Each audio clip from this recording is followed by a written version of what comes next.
This is Dr. Stephen Sears. Welcome to another episode of Heal the Burn. I've noticed something strange about modern medicine. We spend years learning how to diagnose, how to treat, how to fix. We master pathophysiology, we memorize guidelines, we chase metrics. And yet, most of what our patients want from us is actually something quite a bit simpler. They just want to be heard. Not just tolerated, not just redirected, not just efficiently processed. Heard. What's fascinating is that listening isn't just kindness, it isn't bedside manner. The research is pretty clear here. When patients feel heard, outcomes improve, adherence improves, satisfaction improves, and the risk of malpractice claims drop. So, what if listening isn't just one more thing that we're supposed to do? What if it is the thing that makes our work feel human again? Today's guest, Dr. Richard Frankel, has spent decades studying physician-patient communication, not as philosophy, but as science. He is one of the developers of the 4 Habits model of clinician communication, which helps clinicians understand how to structure conversations, elicit patient perspective, demonstrate empathy, and ensure that patients know and understand the medical treatments and recommendations in ways that are observable and measurable. He's authored more than 300 research papers, books, and chapters on physician-patient communication, and happens to be the only person to have received both the American Academy on Communication and Healthcare's top honors more than once. In May of 2025, he was awarded an honorary MD by Oakland University William Beaumont School of Medicine. This is going to be How to Listen on Purpose. Richard, thank you and welcome to Heal the Burn. Thanks so much, Steve. I'm delighted to be here. So I want to start at the beginning like I usually do. You come to medicine not as a physician originally, but as someone studying human interaction. So when did you get interested in this kind of work and decide to make a career out of it? Well, I guess I got interested way back in the early 1970s. I met and subsequently studied with a professor named Harvey Sachs who invented a field called conversation analysis. And just as the microscope is to biology, audio and videotapes of doctor-patient communication are to improvement. Harvey Sachs would record everyday conversations and try to understand the rules that govern those conversations. And shortly after I arrived in LA as a pre-doctoral visiting scholar, he tasked me with taking a 1-minute segment of 6-party conversation and spending a year learning something about it. And so I listened to it over and over and over again. And, it's said about physicians that you have to have a little bit of OCD to be a physician. Well, to be a conversation analyst is somewhat the same thing. You have to listen over and over and over again. And during my tenure at UC Irvine and UCLA, I met one of the foremost researchers in doctor-patient communication, and she and a colleague of hers had published a study in Scientific American in 1968. Mm-hmm. It was the first published study based on videotapes of doctor-patient communication. And you can imagine that somewhat like priests and other religious figures who listen to their patients, those conversations are generally sacrosanct. Mm-hmm. And the same was true for doctor-patient communication, except in this case, they got permission to videotape mothers and their infants together with pediatricians. And they found some striking patterns about the way in which communication went, some of which seemed to lean in the direction of improving outcomes of care. This was before there was outcome-based research, which nowadays there are hundreds of articles that focus on the process of communication and how it relates to specific outcomes of care. So I was fortunate enough to be given access to some of those audio tapes, and that really launched my interest in doctor patient communication. In 1979, I took a job at Wayne State University School of Medicine in a joint MD PhD program in medical behavioral science. I started in August of 1979, and in November of 1979, my mother died suddenly, Mm-hmm. and as it turned out, um, took her own life. And as we've reconstructed what happened, Mm-hmm. she had been hospitalized for 9 days for 4 routine tests because she was having some tingling in her extremities, which she couldn't explain. She was a psychiatric social worker. She was hospitalized in the same hospital that she worked in, and she asked not to be hospitalized on a Thursday or Friday because she knew nothing would happen until the next Monday. She was hospitalized on a Thursday. Her physician went to probably a professional meeting and was gone for several days. And then they waited 48 hours after he returned to give her the test results. And as we've reconstructed it, he basically said, there's nothing wrong with you. All of your tests were normal. Go home and deal with it. Mm-hmm. So my dad took her home. He was a university professor. He hadn't picked up his mail in 9 days. He said, I'm going to go and pick up my mail. He asked the neighbors to look in on my mom, which unfortunately they didn't do. By the time he returned, about an hour later, there was a utility truck in front of the house. And when he got to the apartment, he realized that they had broken down the door to the apartment. And my mom had taped the doors and windows of the kitchen, taken an overdose of barbiturates, turned on the gas, and was dead on the floor.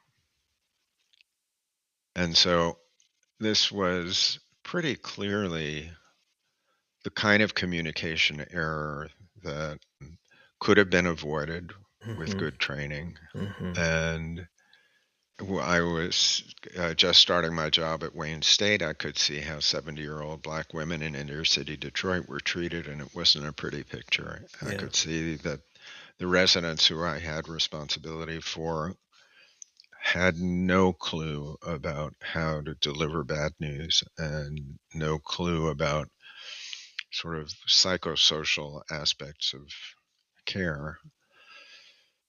And her death and the circumstances really propelled me into a lifetime of trying to help young physicians and practicing physicians find greater satisfaction and find a greater sense of connection with their patients.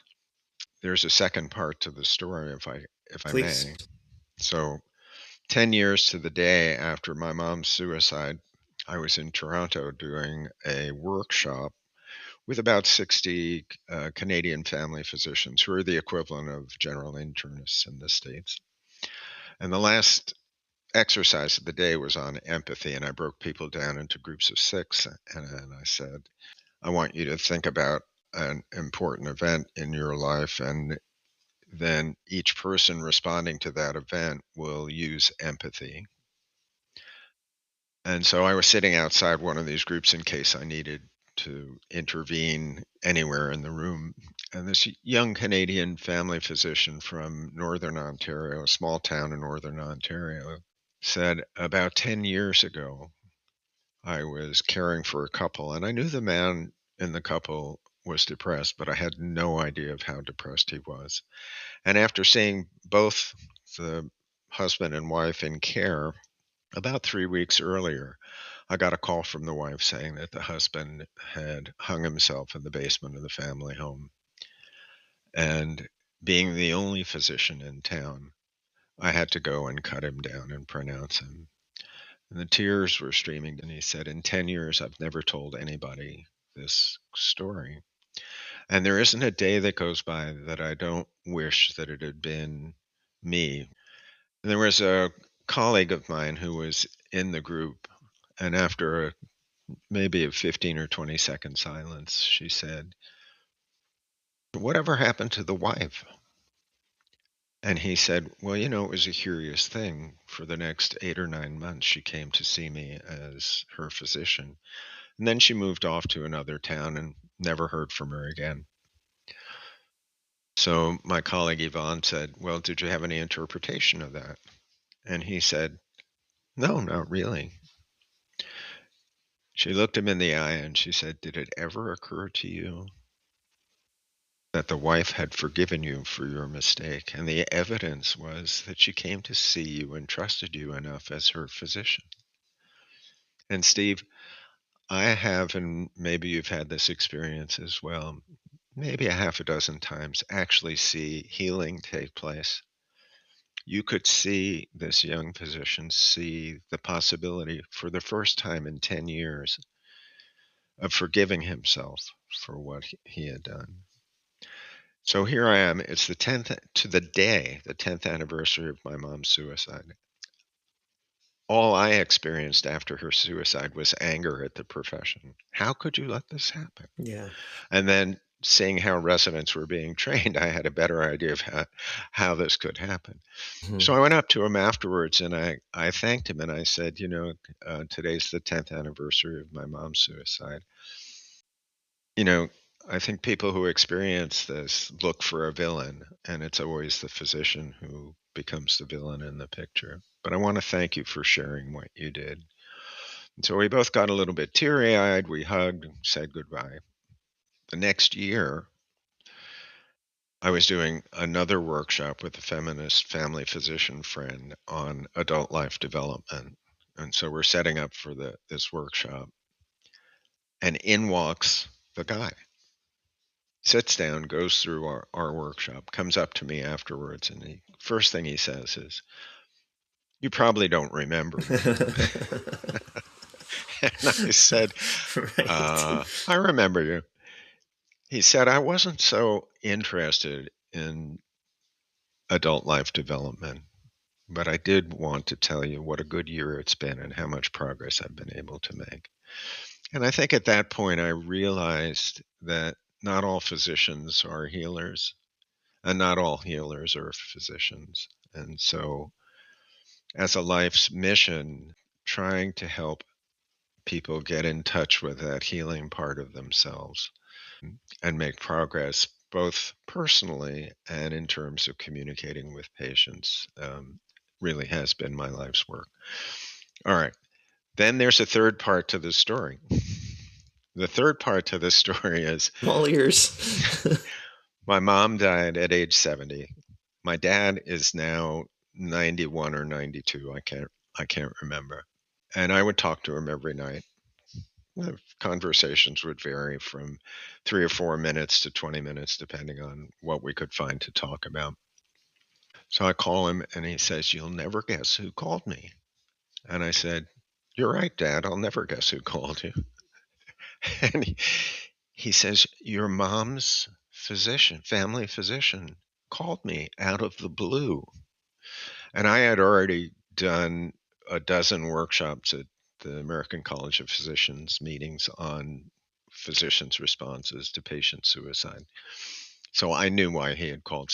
But I said to my dad, who was a biologist, "Well, why do you think he called?" And he said, "I don't know. He just wanted to check up on me and see how I was doing."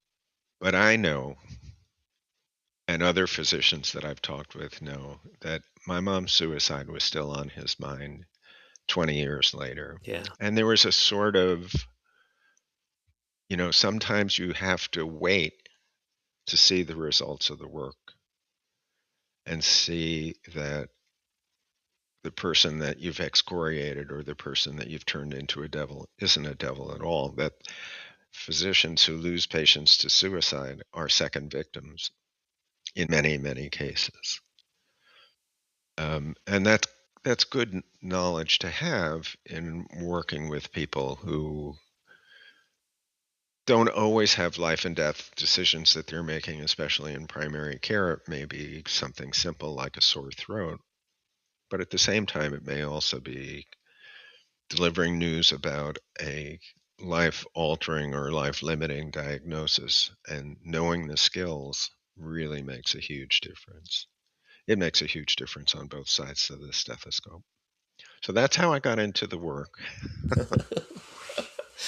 Well, and Richard, you and I have met before, and you told me the story of your mom, and I was so moved, and I really want to take a moment and thank you for your vulnerability today, demonstrating so clearly how it became part of your passion and your life's work. And I, again, am just really happy to be able to talk to you. So, I want to get into some of your work. I think some of your best known research found that physicians interrupt their patients about 11 seconds after they start talking. I've heard this throughout my training. I'm wondering if you could dig into the implications this has on our relationships with patients. Absolutely.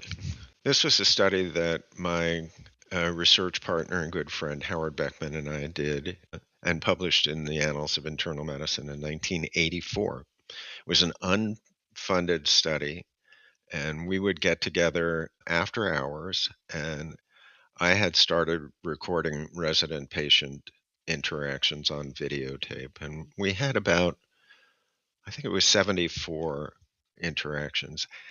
And also, I'm a logical person, so I said, well, let's look at the beginning of these encounters. And what we found was that patients were being interrupted after their first stated concern.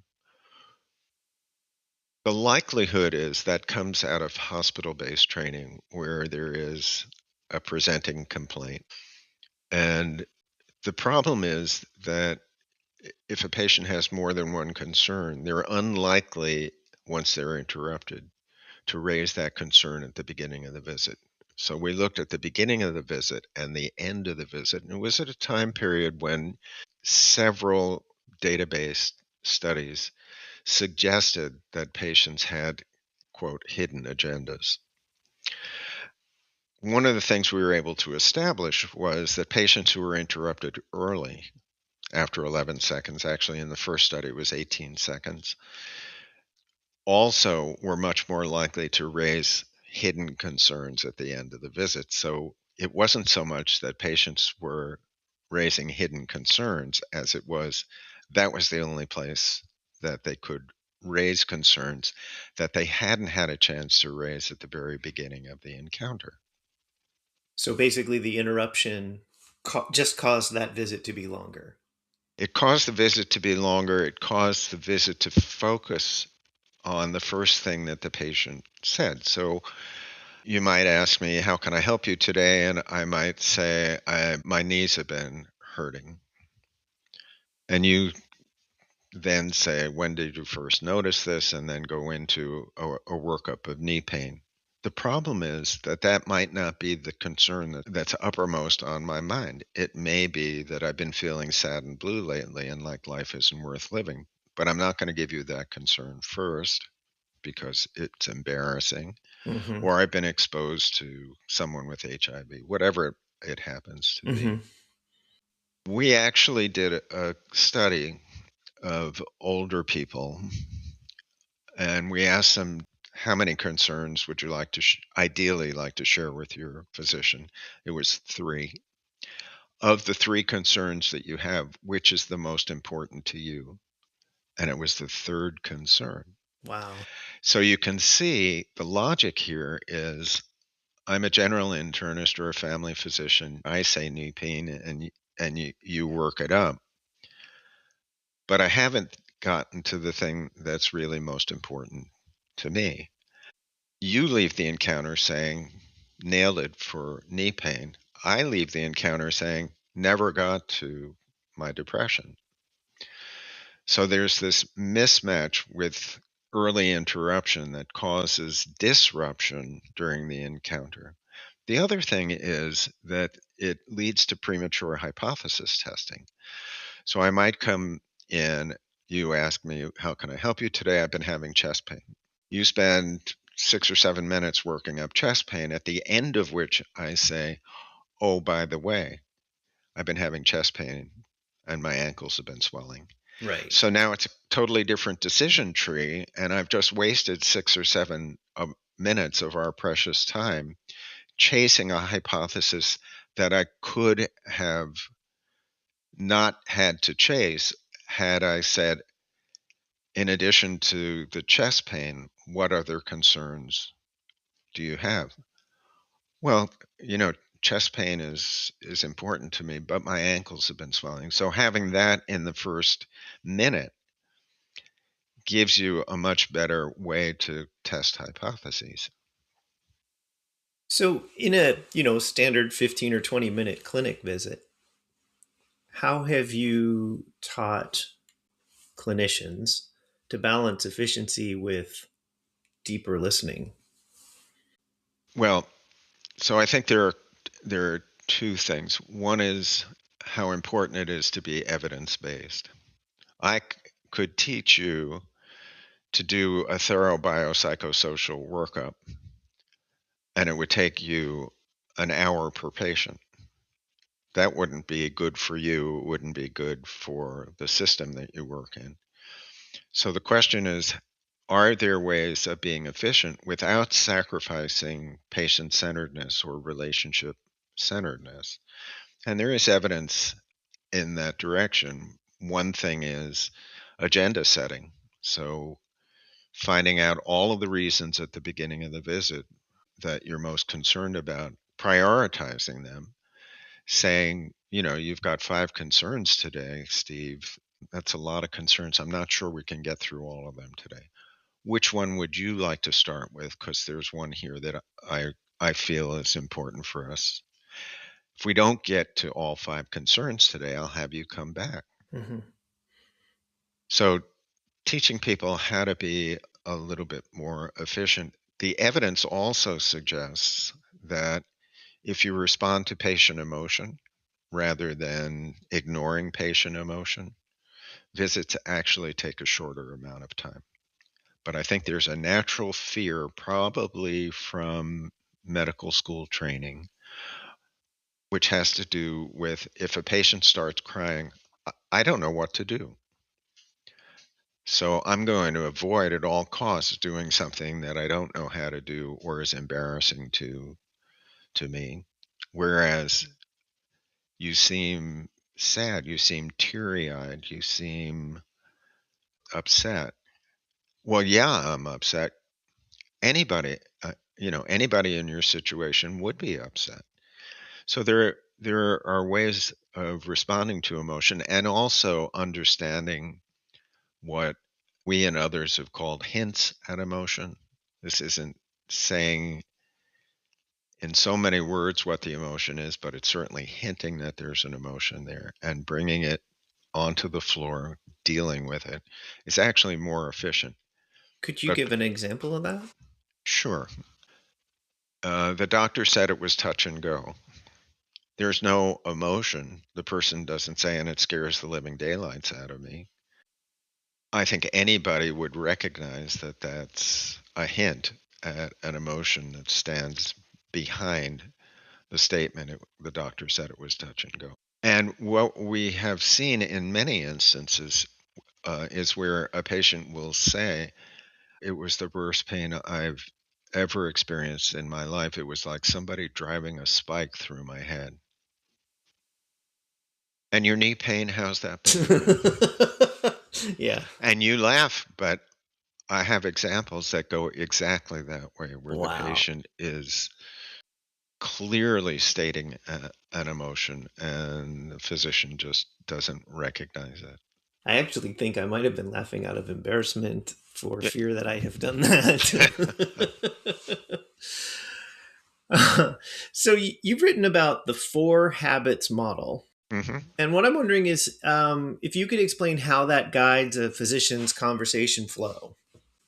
So the 4 habits model was developed in the late 1990s, and it was an attempt to take all of the evidence-based research that had been done at that point in time that linked specific communication behavior with specific outcomes.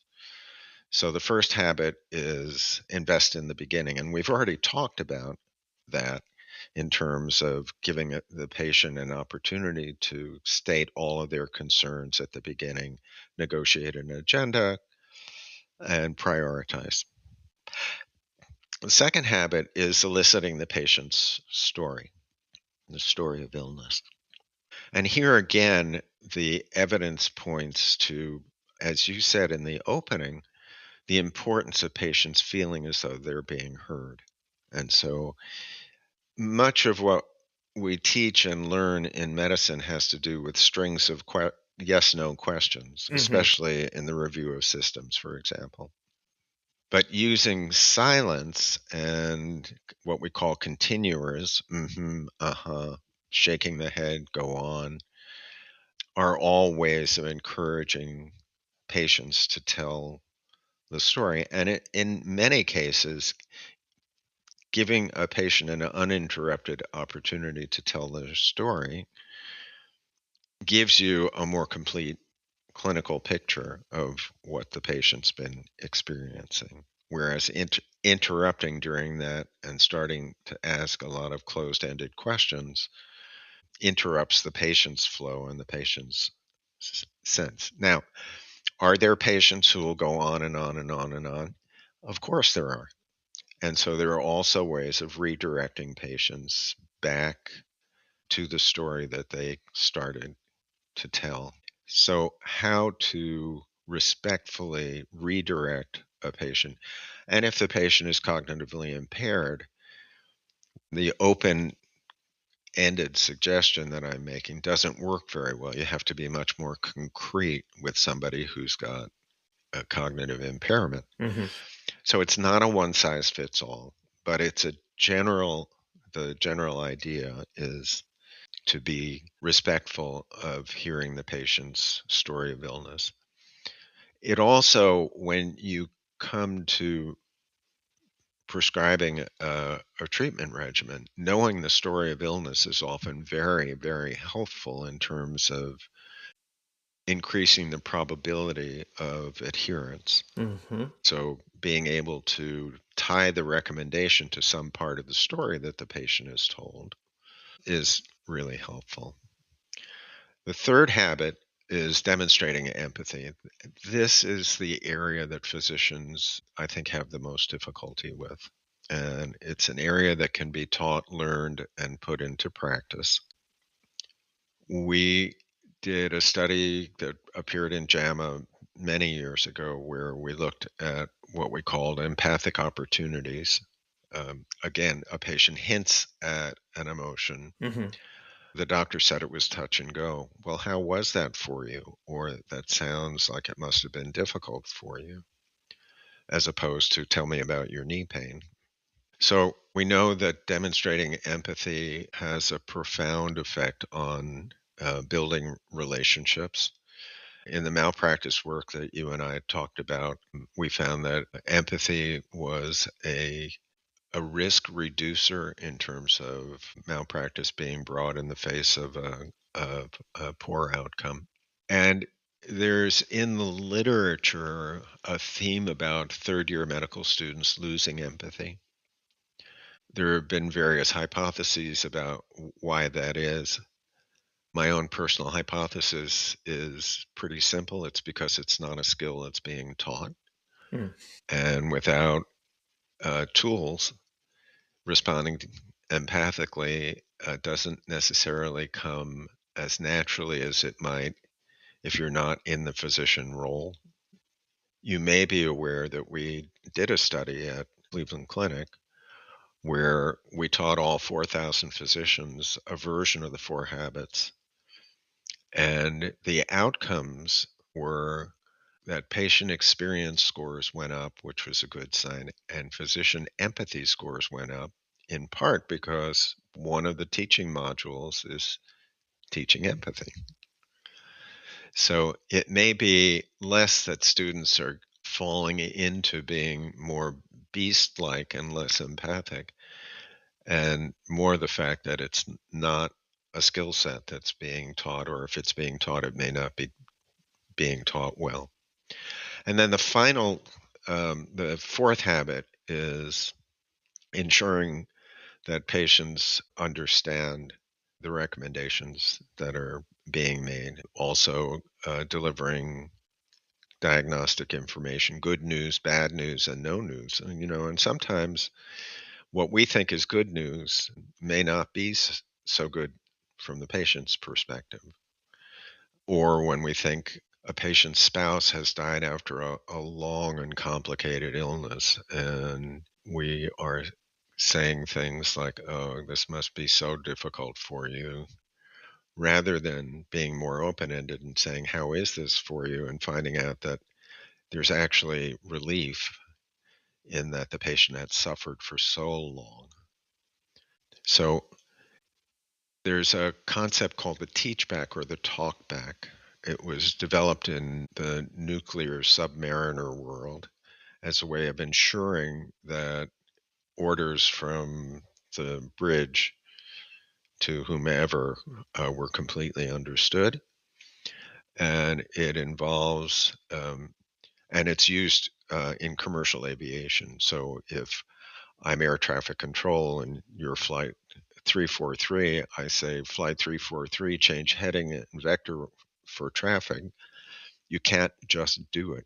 You have to use a teach back or a talk back and say, this is flight 343, turning heading 140 degrees, vectoring for traffic, at which point I will say affirmative. It's a very good way of ensuring that what was said was what was meant and what was heard was accurate. It doesn't take a long time to do, and virtually no physicians that we've studied use it. So, I've mentioned the three medications to you, and it's important to know in what order to take them. So, can you just repeat back for me the instruction that I gave you? Hmm. And if the patient can't do it, okay, that's fine. Let me write it down for you, or let's go over it again. Because even in my habit, I know we'll have a sort of a verbal recap of the visit, Hmm. and I'll say everything that we did is here on your after visit summary, and I must be terribly guilty of this. My immediate concern would, I guess, be about the time and efficiency. Yes, I think that's well said. I think the question is whether the patient walks out knowing what to do. And we did a study. This was at Kaiser Permanente. We did a study of the physicians with the very best patient experience scores. And we videotaped them and we asked the physician and the patient independently to comment. The physicians who had the very best patient experience scores, patients said of them, they listened and they made sure that we understood what we were being told to do. Yeah. So here's a patient who's had diabetes for 15 years, and the patient is reviewing the tape and she says, I really wish he would go over my medications because even 15 years later, I'm not completely sure when I should be taking my medications. That physician had lower patient experience scores. Got you. Same type of patient with the same disease who said, every time I come in, she asks me to review my medications with her, in essence saying she puts the responsibility on me. I think so many physicians do the work for the patient and on behalf of the patient, when in fact, probably the patient who needs to be doing that work. So I wanted to know a little bit about what research shows that a clinician is experiencing or feeling internally when they are truly present with their patient. That's a really great question, Steve. And I would say that there are several things. One is synchrony. So, non verbally, what you see when people are in sync with one another is they move together in very similar ways. So their body motion is aligned. That may not be within conscious awareness, but it's certainly been demonstrated. The research actually goes back to neonates and a guy in Boston, Bill Condon, who filmed neonates on 16 millimeter film at 1,000 frames per second, and then did a frame by frame analysis to show that the neonate synchronized its body movement with the mother's voice, which was a big deal at the time because the claim was that neonates were interactional isolates. So, this idea of synchrony is something that's been studied by people who study nonverbal behavior.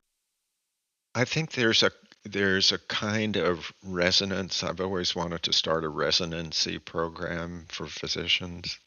I love it. I'll sign up. We don't talk about love very much in medicine, but there is a type of agape love. And if you don't love your patients and you don't love the work that you're doing, you're not likely to have a completely fulfilling career. And that comes out in terms of respect for patients. It comes out in terms of if a patient starts crying and you've been caring for them for 30 years and your kids have grown up together, it's okay if you start crying and having a sympathetic reaction. Not with every patient. I mean, if you see that with happening with every patient, the provider likely has a problem. And truly liking patients and being able to acknowledge when you dislike a patient. There's an old paper by a guy named Groves called The Hateful Patient. And the question he raises is really kind of an ethical question. Is it okay to dislike or hate a patient? So being honest and saying, this person scares me or this person frustrates me is, I think, part also part of the work and also part of not being divided in yourself. I think being able to adapt to different situations, taking a moment, there's this idea that if you take 30 seconds before you go into the room, you can let go of what's just happened and prepare yourself for the next encounter. And I think preparation is another one of those things. What we have found is a pretty significant pattern in which, again, primary care physicians don't seem to be well prepared for their visits. It used to be in the old days, you probably remember this, where the written record was in a plastic holder on the door and you could thumb through it Mm-hmm. and quickly figure out who you were seeing. Nowadays, because the electronic medical record has migrated from the back room into the exam room and people are stretched for time, often primary care physicians walk into the room unprepared and they spend the first 2 or 3 minutes opening up their computer and studying the patient's record before turning to the patient and saying, "Nice to see you today, Mr. Jones." Yeah. Or, and we've seen this with some frequency, patient comes in, the provider says, "How can I help you today?" And the patient says, "Well, you saw me 3 weeks ago and you told me to schedule a visit Yeah. to see you. So Mm. here I am." And it's a little bit embarrassing. So, being able to center yourself, being able to show up with your whole self and be genuine, I think are all things that go to having a happy, healthy practice and a happy, healthy life. And I do want to get into EMR and the work that you've done, and the effect that that has on listening. But before that, since this is a podcast about burnout, I'm wondering what advice you would have for someone who is having trouble being present because they're just depleted. They just they just don't have it for whatever reason. Yeah. Yeah. So I think if there's a preclinic conference with colleagues, being able to say out loud, I am not myself today. I'm feeling down today. Does anybody have good news that they want to share? And have a good friend who uses poetry a lot. And with the residents, we'll start rounds reciting a poem and give people a little opportunity to just sort of get into a different space. Having an image. When's the last vacation you took? And what was your favorite place? She doesn't want you to have a No, vacation. she doesn't. And calling that image to mind. So guided imagery is something that's very helpful. Doing something for yourself, whether it's, 30 seconds to do deep breathing, whether it's saying to the nurse, I'm having a really hard day today, and I need you to be conscious of that. So much of it is internal voices in your head, chatter.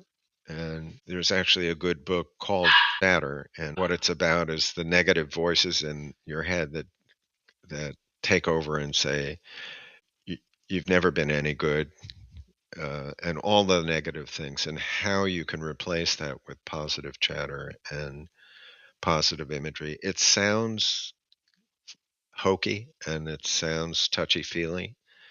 And to an extent, it is. And I would say, what's wrong with touchy feely? I ran a resident support group for 20 years. One of the resident support group meetings, there was a second year resident, Nina Molin is her name, who looked quite distressed. And when she was asked, she said, I am distressed. I've been up for 36 hours. And last Tuesday, I killed a patient. I injected air into an artery, and the patient died. And spontaneously, the other 17 residents in the room start telling stories about mistakes. None of them involved killing a patient, but they were all stories about mistakes. At the end of the session, I asked Nina, is there anything you want or need from the group? And she said, I sure could use a hug. And spontaneously, the 17 other people in the room got up, held her for about 20 seconds, and then they went off to their assignments. A week later, people were anxious to know how she had done because she had said, I'm not sure medicine is the right path for me. So someone said, so Nina, how has this week been? And she said, after our last session, I went home, I slept for 14 hours straight, and I woke up feeling refreshed and knowing that medicine was the right thing for me. And she then volunteered as a third year during our intern orientation to talk about the resident support group and what it had done for her. So so that's another more organizationally based thing that can be done to help people who are struggling with feeling depleted and feeling as though they're the only person in the world going through suffering in this way. And so, you know, I'm a big believer in building community and having a supportive community where it's okay to show your vulnerability and it's okay to show your weaknesses, because in the end it's what helps build strength, it's what helps build the strength of the community, and people by and large are more than happy to help. We're in a profession where we give, give, give, give, give, and the unspoken rule is you should never ask. You should never ask for what you need because your job is to give until your guts bleed, which is a quote from uh, a practicing physician who was burned out, who was told, that's your job. You practice until your guts bleed. So, Richard, you've studied a lot about the electronic medical record and its impact on our communication and our connection with our patients. As a teacher in the clinic, I find myself having to redirect, students and interns from burying their face in the screen rather than looking at their patients. And it seems like we're not going to change having the EMR in the exam room. So, how do we return to a listening relationship with that third party in the room?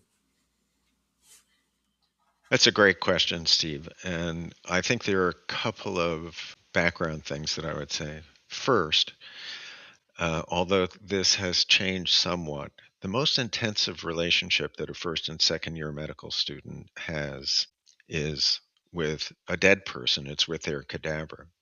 And so you're not exactly in conversation verbally. You may be dreaming about it, but you're not verbally. The second most intensive relationship you have is with your textbooks. And nowadays, that means screens. So there's a natural habit that develops in the first and second year of medical school where it's the person screen relationship. And then that gets transformed into the electronic medical record, which is the attractor in the room. So if you think of the EMR as a third party, a third interacting in the room, you could pay attention to the patient. You could pay attention to the computer screen. You could look out the window, which doesn't happen that often, or family members. And so the question becomes one of attention. Where is the physician's attention? Mm-hmm. We know from the work in the Four Habits and other communication research that eye contact with patients is an important predictor of outcomes.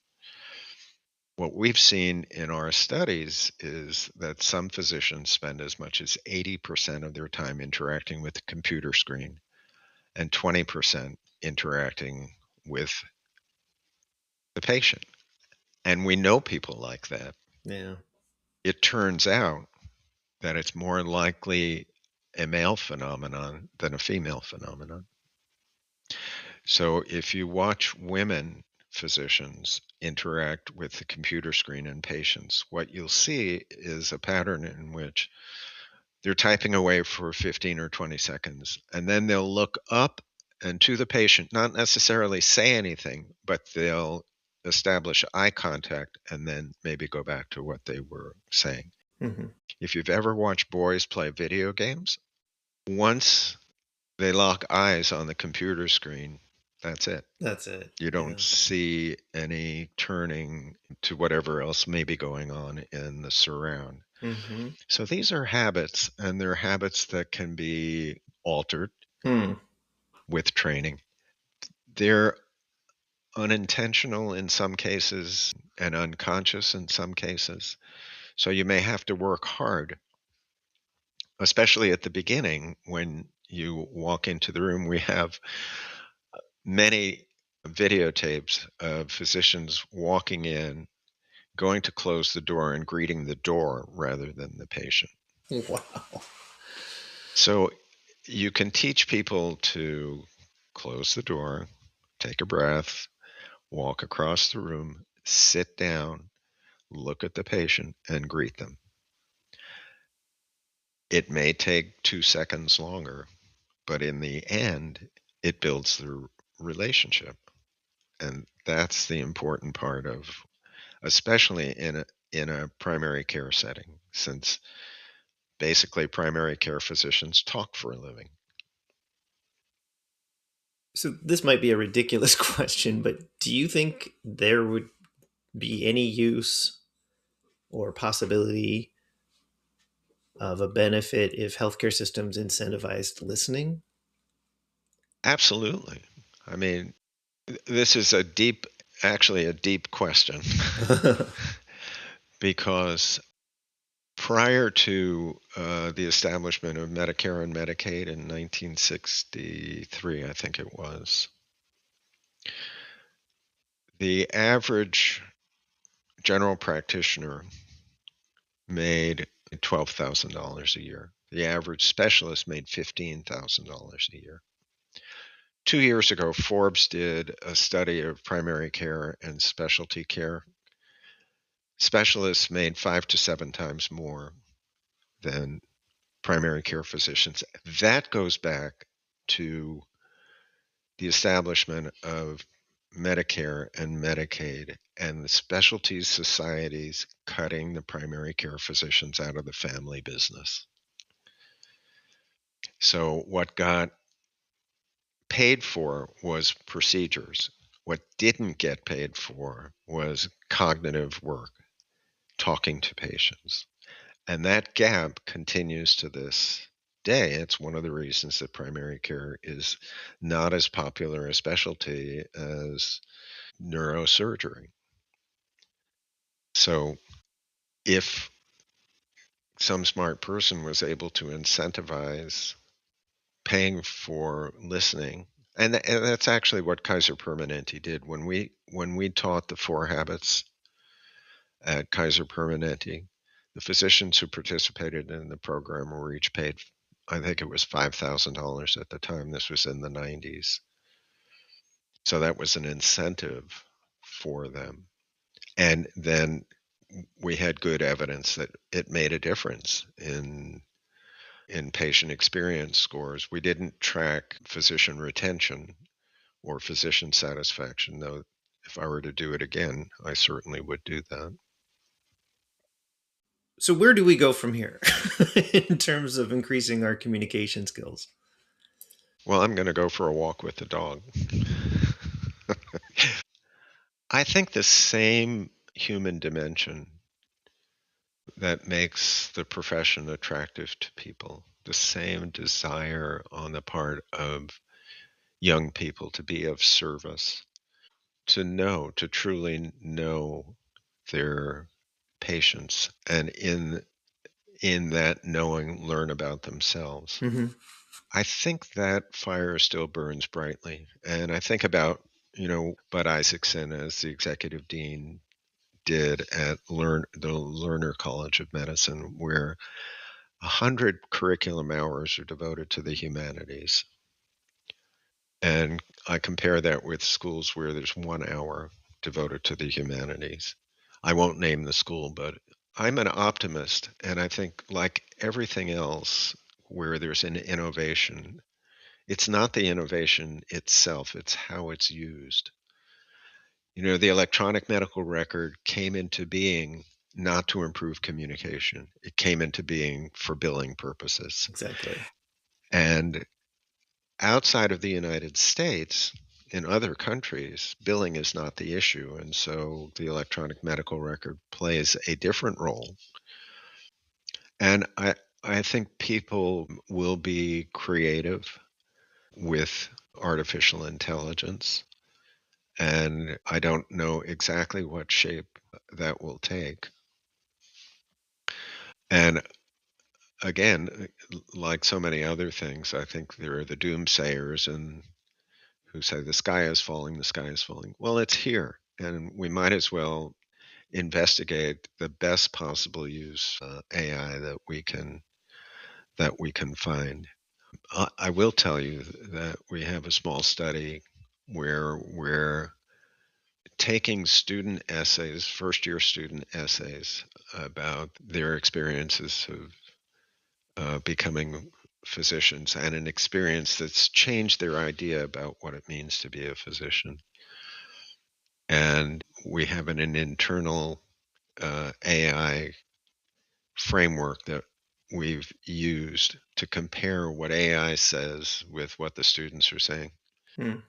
AI does a better job than the students Oh, jeez. in terms of insight. Yeah. Really interesting stuff. Yeah. So, what would you say to somebody who is listening, might be having a struggle with the idea of incorporating intentional listening because they're feeling behind, they're feeling overwhelmed? Well, There are organizations like the Academy for Communication in Healthcare that put on 1 day, 3 day, and 5 days courses, interviewing and on listening.